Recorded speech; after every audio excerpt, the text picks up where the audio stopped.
Madeleine Taraskina, and I am a second-year MAI student at the Diplomatic Academy of Vienna. I would like to give you more information about my charity proposal to DASI this year.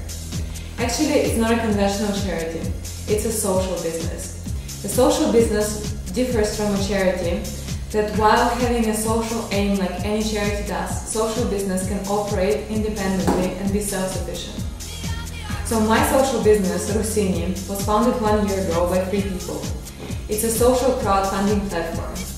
A crowdfunding platform is an online platform where any charity, social business or NGO can post their project and raise finances.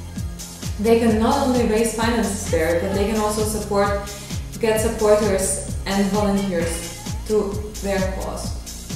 So if you support Rossini, you not only enable one organization and its development, but you enable thousands of organizations who are doing good. Secondly, we aim to promote the exchange of skills. We highly believe in the saying that it's better to teach a fisherman how to fish than to give them fish.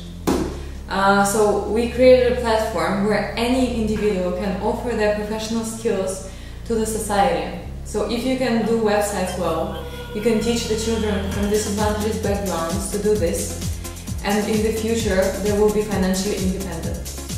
For the further development of our platform, we require funds which will be used in IT and marketing. Be part of our movement, be a change maker, kickstart Rossini and enable change of lives of millions of people. Thank you for your time.